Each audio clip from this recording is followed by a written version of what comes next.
വരാൻ പോകുന്നെന്ന് എന്റെ മനസ്സ് പറയുന്നു. നിങ്ങൾ കാണിച്ചുകൊണ്ടിരിക്കുന്ന തെമ്മാടിത്തരങ്ങളെ കുറിച്ച് നിങ്ങൾ എപ്പോഴെങ്കിലും ഒന്ന് റീതിങ്ക് ചെയ്തിട്ടുണ്ടോ? നാണവും മാനവും ഉണ്ടോ എന്ന് മാത്രമേ എനിക്ക് നിങ്ങളോട് ചോദിക്കാനുള്ളൂ.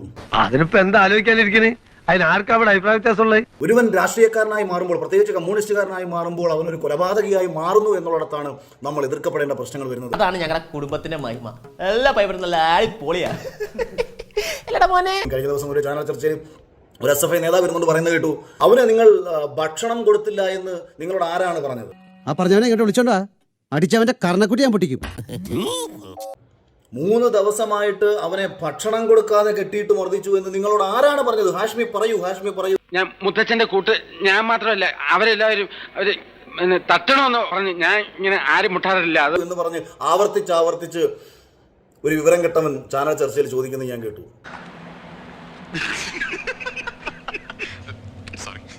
ഇവനെയൊക്കെ നന്നാക്കാൻ നോക്കുന്ന അണ്ടർവെയറിൽ നീലം മുക്കുന്ന വരെ പോലെയാ. അതായത് ഞങ്ങൾ അവനെ തല്ലിക്കൊന്നു, ഭക്ഷണമൊക്കെ കൊടുത്തിട്ടുണ്ടായിരുന്നു, അപ്പം കൊടുത്തില്ല എന്ന് നിങ്ങൾ പറയരുത്. ഇതിനൊക്കെ എന്താ വേണ്ടെന്നറിയോ? അവന്റെ മുഖം പിടിച്ചിട്ട് തേക്കാത്ത ചുമരും അങ്ങോട്ടും ഇങ്ങോട്ടും ഇട്ടങ്ങോട്ട് ഒരിക്കൽ ഞങ്ങൾ അവനെ നഗ്നനാക്കിയൊക്കെ മർദ്ദിച്ചു, ക്രൂരമായി മർദ്ദിച്ചു. പക്ഷേ ഞങ്ങൾ അവനെ കഴിക്കാൻ ഭക്ഷണം കൊടുത്തിട്ടുണ്ടായിരുന്നു.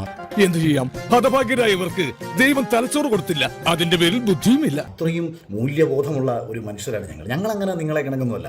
ISSകാർ പോലും മരിക്കുന്നതിന് മുമ്പ് ഇച്ചിരി വെള്ളം കൊടുക്കും.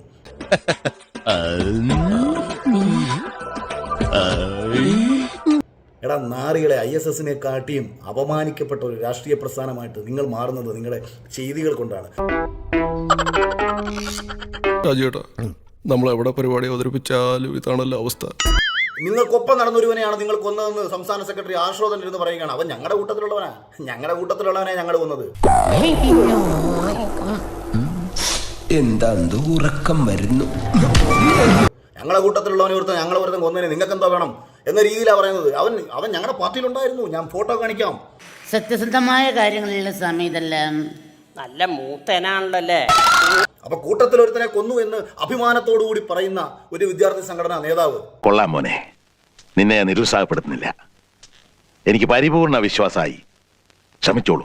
ഗവർണർ വിളിച്ച ക്രിമിനലുകൾ എന്ന് മാത്രമല്ല, അതിന് മുകളിലേക്ക് ഇവരെ വിളിക്കേണ്ടി വരും. ഇവിടെ എന്തൊക്കെ ബഹളായിരുന്നു. ഞാൻ എന്നേ പറഞ്ഞില്ല ഇതൊക്കെ പറ്റിപ്പാണം. നമ്മൾ വിശ്വസിക്കൂല. കാട്ടുകളെ ഈ അധ്യാപകർ എന്ന് പറഞ്ഞ് അവിടെ ഇരിക്കുന്നവന്മാരുണ്ടല്ലോ, അധ്യാപകർ എന്ന് പറയുന്ന പദത്തിനോട് യാതൊരു നീതിയും ബോധവും പുലർത്താത്ത പരമനാറി ചെറ്റകൾ. എന്ത് പറ്റിയടാ? ചായ നെറുകന്തലേ കയറി ബ്ലോക്ക് ആയതാ. ഇവന്മാർ അവിടെ ഇരുന്നിട്ട് ഈ ചെറുപ്പക്കാരന്റെ മരണത്തെ ആത്മഹത്യയാക്കി വരുത്തി തീർക്കാൻ ശ്രമിച്ചു എന്ന് പറയുമ്പോൾ ഇവിടെ എന്താണ് ആ ക്യാമ്പസിൽ നടന്നുകൊണ്ടിരിക്കുന്നത്? വാസ്തവം അവരെ കൊണ്ട് ഇതിൽ കൂടുതൽ ഒന്നും ചെയ്യാൻ പറ്റുകയില്ല കേട്ടാ, പിള്ളാരല്ലേ.